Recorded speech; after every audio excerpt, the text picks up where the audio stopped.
एक इतना गरीब घर का लड़का था कि वह हर रोज़ खाने के लिए भटकता था और कहीं न कहीं से खाना इकट्ठा करता था, पर हर रोज़ उसका खाना गायब हो जाता था। एक दिन उसे पता चला कि एक चूहा उसका खाना चुराता है, तो उसने उस चूहे को पकड़ा और उससे पूछा कि तुझे पता है कि मैं इतना गरीब हूँ, फिर भी तू मेरा खाना चुराता है? अगर तुझे चुराना ही है, तो किसी अमीर घर का क्यों नहीं चुराता?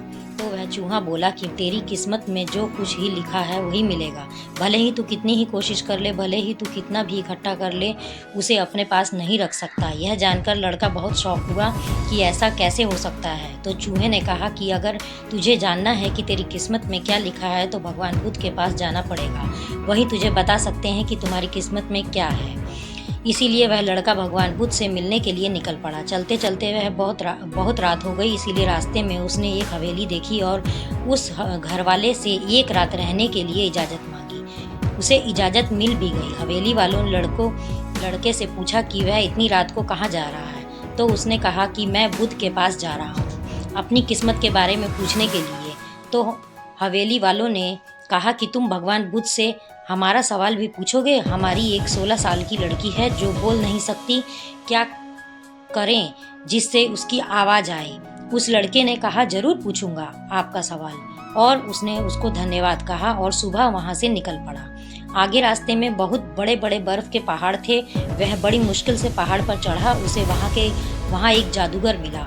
उसने उस लड़के से पूछा कि वह कहाँ जा रहा है। तो उसने कहा कि भगवान बुद्ध के पास जा रहा हूँ अपनी किस्मत के बारे में पूछने के लिए। तो जादूगर ने कहा कि क्या तुम भगवान बुद्ध से मेरा ये सवाल पूछोगे कि मैं हजारों साल से तपस्या कर रहा हूँ ताकि स्वर्ग में जा सकूँ, और मेरे हिसाब से अब तक मुझे स्वर्ग में चले जाना चाहिए था, तो मैं स्वर्ग में जाने के लिए क्या करूं?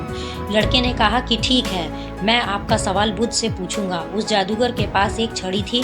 उस छड़ी की मदद से उस लड़के को बर्फ के पहाड़ के उस पार पहुंचा दिया। जब वह आगे बढ़ा तो उसके सामने बहुत बड़ी चुनौती थी। वहाँ बहुत बड़ी नदी थी। वह खुद नदी पार नहीं कर सकता था। तभी उसकी मुलाकात विशालकाय कछुए से हुई। कछुआ उसे लेकर जाने के लिए तैयार हो गया। फिर कछुए ने भी वही सवाल पूछा, तुम कहाँ जा रहे हो? तो उसने सब बताया। तो कछुए ने भी एक सवाल पूछने के लिए कहा, मैं 500 साल से ड्रैगन बनने की कोशिश कर रहा हूँ, अभी तक नहीं बन पाया, तो मैं क्या करूँ जिससे मैं ड्रैगन बन जाऊँ? इस लड़के ने कहा मैं आपका सवाल जरूर पूछूंगा। कछुए ने लड़के को अपनी पीठ पर बैठाया और नदी के उस पार पहुंचाया। आखिरकार लड़का भगवान बुद्ध के पास पहुंच गया। वहाँ बहुत सारे लोग थे। बुद्ध ने कहा एक व्यक्ति के केवल 3 सवालों के जवाब दूंगा। लड़का एकदम शॉक हो गया क्योंकि उसे 4 सवाल पूछने थे। वह सोचने लगा कि उसे कौन से 3 सवाल पूछने चाहिए। उसने कछुए के बारे में सोचा कि कछुआ 500 सालों से ड्रैगन बनने की कोशिश कर रहा है, जादूगर 1000 साल से स्वर्ग जाने के लिए तपस्या कर रहा है, और वह लड़की बिना बोले कैसे पूरी जिंदगी निकाल सकती है। फिर खुद के बारे में सोचा कि मैं तो सिर्फ गरीब हूँ, मैं तो मांग कर भी अपनी जिंदगी गुजार सकता हूँ, पर कछुआ, जादूगर और लड़की की परेशानियाँ तो मेरी परेशानियों से बहुत बड़ी हैं। तो लड़के ने उनके 3 सवाल भगवान बुद्ध से पूछे। बुद्ध ने जवाब दिया कि कछुआ 500 सालों से ड्रैगन बनने की कोशिश कर रहा है, पर अपने कवच को छोड़ने के लिए तैयार नहीं है। तब तक वह कवच नहीं छोड़ेगा जब तक वह ड्रैगन नहीं बन पाएगा। वही जादूगर अब तक अपनी छड़ी नहीं छोड़ेगा जब तक वह स्वर्ग नहीं जा पाएगा। और जब लड़की को उसका जीवन साथी नहीं मिल जाएगा तब तक वह बोल नहीं पाएगी।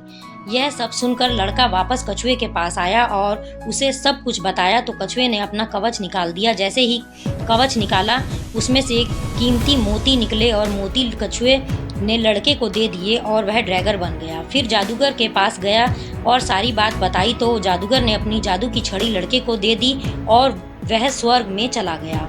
उसके बाद लड़का उसी हवेली में गया। उसने रात गुजारी। तब वहाँ गया तो लड़की सामने आई और बोली, उस रात हमारे हवेली में तुम ही आए थे ना? इस तरह लड़के को पैसा, पावर और एक खूबसूरत जीवन साथी मिल गई। जीवन में कुछ पाने के लिए कुछ देना पड़ता है। जब जादूगर ने छड़ी दी तो उसे स्वर्ग मिल गया। वैसे ही जीवन में कुछ बड़ा पाने के लिए अपने कंफर्ट जोन से बाहर आना होता है। पानी का जहाज सबसे ज़्यादा किनारे पर ही होता है, पर जहाज किनारे के लिए नहीं बना है, वह बीच समुद्र में लहरों को चीरते हुए आगे बढ़ने के लिए बना है। इसीलिए जीवन में कुछ बड़ा करने के लिए रिस्क तो लेना ही पड़ेगा। और अगर आपको लगता है कि आपके जीवन में प्रॉब्लम बहुत सारी हैं, तो ज़रा एक नज़र डालिए उन लोगों पर जिनके पास रहने को घर नहीं है, खाने को रोटी नहीं है, कोई देख नहीं सकता, कोई चल नहीं सकता, कोई बोल नहीं सकता। क्या आपकी प्रॉब्लम उनकी प्रॉब्लम से बड़ी है?